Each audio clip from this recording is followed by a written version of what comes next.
think it's past my bedtime, so I'll try and keep it brief. But okay, we're really excited to add Cedric and Apu to our roster. These are two guys that we liked a lot throughout the draft process. I know, Glenn and Kat talked a little bit about Cedric earlier this evening. Big size receiver, ton of strength, really consistent hands, very productive when he was on the field for Tennessee. And we're excited to add him to the mix. Workman-like attitude, real quiet. I think he'll fit in really nicely with our group. And then Siaki, he's another player that we really identified early in the scouting process. I think the first thing that stands out is his size, but he actually moves pretty well, especially for like a bigger defensive tackle. We saw him as more scheme versatile, even though he played in an odd front at Baylor.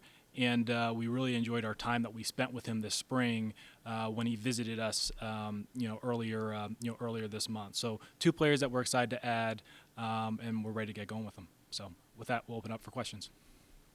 Tempting was it to take a defensive end at 74? There were a number of players that we liked at 74, across a number of different positions. I'll be honest, Tony, we felt like the board fell favorably.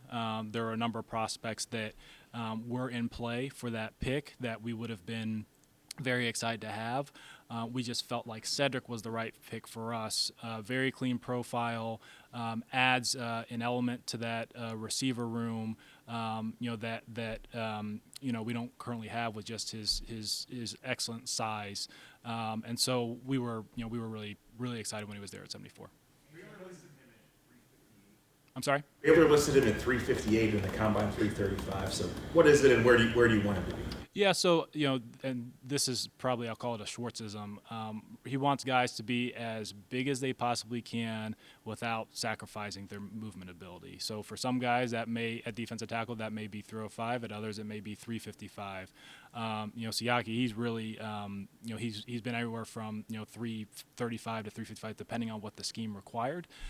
For us, we'll work with him when he gets on site for what we're going to ask him to do.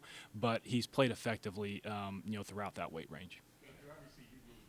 Bunch in the last 3 drafts, and then there's a bunch of trades tonight. So were you close to making one, or you just feel comfortable sitting it? Yeah, well, actually we were. We had a couple opportunities around both picks. I mentioned earlier we were pretty pleased with the pool of players available at 74, so we felt comfortable sitting. We were really excited when Apu was there at 98. But that being said, there was an offer that we strongly considered a few picks beforehand. Just the team that we were dealing with, their player came off the board, so that that made it a pretty easy decision for us to just sit and pick. As Andrew said, Cedric checks all the boxes. When you added the speed with Moore and Goodwin, that kind of eliminated that need. Was size a priority then in terms of adding to that room? I don't know that going into tonight or going into the draft that size specifically was a priority. I think for us, we're always looking for traits. I think Cedric does possess those dominant traits: size, ability to go get the football. So like Andrew mentioned, we did a lot of work on these guys, a lot of really good football players. So we're excited as coaches. You sit there and you know that you're adding good players to the roster, and I think Cedric fits the bill. There's obviously a transition from college to pros no matter what, but the offense they run at Tennessee, how unique is that, and how much of a transition will that be for Cedric to move into what you guys? I know what you're saying, but I don't think it'll be a transition. I think you see his skill set, you see him come off the ball. Yes, he's winning outside quite a bit, working outside, but he's very intelligent. It won't be an issue moving him around at all. Does taking a defensive tackle with your second pick have any effect on what you're going to do with Perrion and Winfrey? No. Can you give us an update on that situation there? No, I mentioned it earlier. I'm not going to comment any further on pending legal matter. Is it conceivable to see Siaki and Tomlinson on the field together? Absolutely. 2 downs or? Yes. A change of philosophy or approach in any way that the two really caught some very, very big guys in the middle of the line? Honestly, it's not. I know it appears that way from the outside. That just happened to be available to us. I think we viewed Siaki as a little bit unique because you don't usually see those bigger guys that you feel comfortable can play in an over front, we did. We thought that he actually has the mobility to do so, and so that's really what attracted us to him. The receiving core or the pass catching core for you guys, I mean, this really, it represents a major overhaul in the core. I mean, what's your philosophy or thought behind, just kind of adding a lot of bodies to, to the room and seeing how it all shakes out? I'd say in general, you can never have enough playmakers, guys that can do something with the ball in their hands. And I also have mentioned, in the past here that, part of our job in building the roster is to think about both the present and the future. I think specifically like with the pass catching group, I think we like the variety that we have in that position room, where guys can produce or win in different ways, and we're optimistic that it will grant Kevin and the offensive staff more flexibility as they game plan. And though, Kevin, so including Akins, you have 4 new guys. Did you, as the season was going last year, did you say, yeah, we really have to upgrade this room? No. I think every season you go in knowing that you lose players to free agency, to whatever it may be. You trade players, you add players. So that's just the normal life of the NFL season where you're adding more to it. But for us, we're looking to add good players wherever they come. And in this case, talking about some pass catchers, we're able to add guys that we feel really strongly about. But still a bunch of picks left. Still, I promise you, Andrew and crew are working nonstop throughout the calendar year to add good players. I was reading about Cedric, and he only had 5 drops in his college career. And I remember last year when you guys picked up David, you mentioned that the sure hands was a big factor in selecting him. So I guess with Cedric, where did that rank in terms of desirability? No, it certainly was something that's important with his profile. He's really his size, his strength. He's a very good athlete, despite his dimensions, and he has really strong hands. And that being said, while he's not necessarily your vertical stretch player, his speed's just fine. So we thought it was just like a nice holistic package more than anything, but certainly the hands were a big part of it. One of you, Cedric said he's comfortable moving around. He'll do whatever he's asked to do. Tennessee primarily used him on the right side. I'm kind of curious, when you're watching film of a guy on one side of an offense, how are you able to, I guess, project whether or not this is a guy you can move around, or if he's one eye. It creates this mirror effect. No, I don't. That's not uncommon in college football to play left and right. You've seen it in the NFL. Think back to Marvin Harrison, Reggie Wayne. So it's not uncommon. Watching the kid work out, what he's capable of, it's not an issue for receivers to bounce around. And again, his intelligence, I think, plays a big factor in that as well. You look at Siaki's dimensions, and the name Vita Vea comes to mind. Is that off base, very disruptive, gigantic? Honestly, Tony, I don't think of most players in terms of comparisons, because I think oftentimes when people do that, it may be the school they went to, like you said, their size, or honestly even like their ethnicity. I think most players strike me as unique, so I think it would be unfair to compare Siaki to Vita, specifically at this point in his career. But certainly they're both bigger guys that have a lot of power to the game. Style of play. I mean, the guy's a big guy and he's very disruptive. Vita is. If he turns into Vita Vea, we'll be very pleased. How about that? Andrew, I know he finished his career at Baylor, but he started at LSU and he played as a true freshman, which is, seeing true freshmen play at the defensive line in the SEC isn't necessarily something. I mean, that's pretty unique.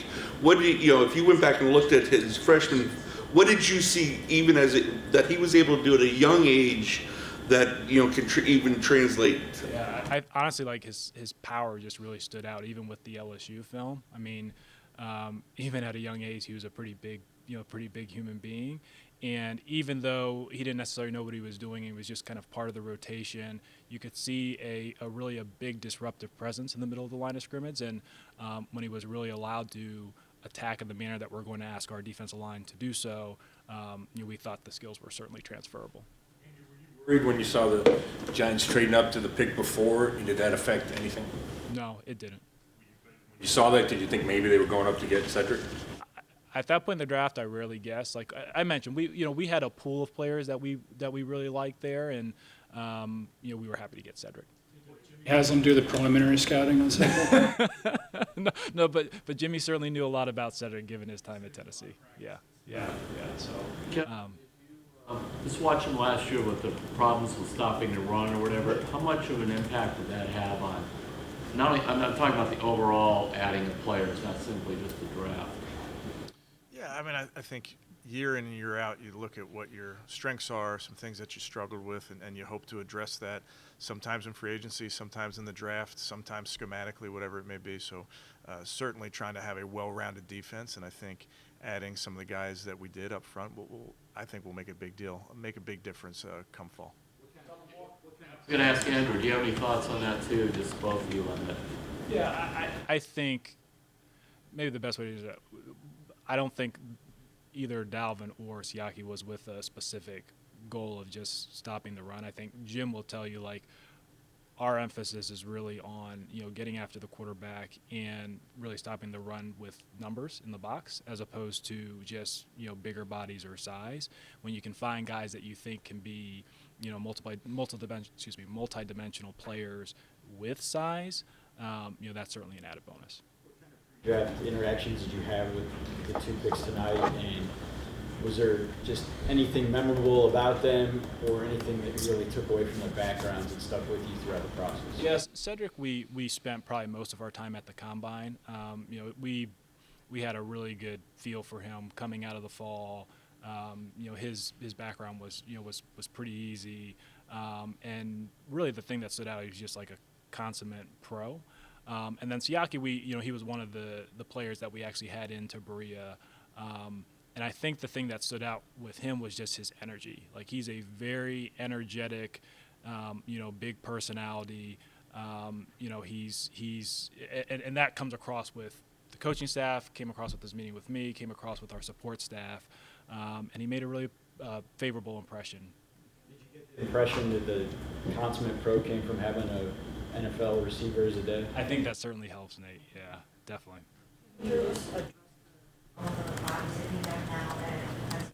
All the competition there will be for those spots. Yeah, I think competition's great, Mary Kay, as you know. I mean, you can't keep everybody, and when you add really good players to the room, it elevates everybody's play. It adds competition to rooms, and that's what our guys love to do. We've talked about it already this offseason. We want to compete every day. You add new faces into a room via the draft, via free agency, whatever it is. I think guys are always welcoming new teammates that ultimately we're looking to make the team better and make individuals better through competition. With the game, what did you see from Siaki? Because in the Big 12, he was game planned for a lot and was still able to get some passes batted and eat up some blocks. Yeah, actually, I think one of the most impressive things is I joke with him on his visits, like, okay, what is a 340-pounder doing in the Big 12? That seems like the worst possible conference for you to be in. And I think what was impressive is just that a guy who could keep going in a game that was in a conference that, the offenses are really predicated upon space. And I think it was in those moments that we were able to see him do, even though he was in a different scheme, do some of the things that we would really ask him to do here, which is certainly different than what he did in Baylor. And so I think his motor stood out, his power stood out, and we do think that he has understated pass rush.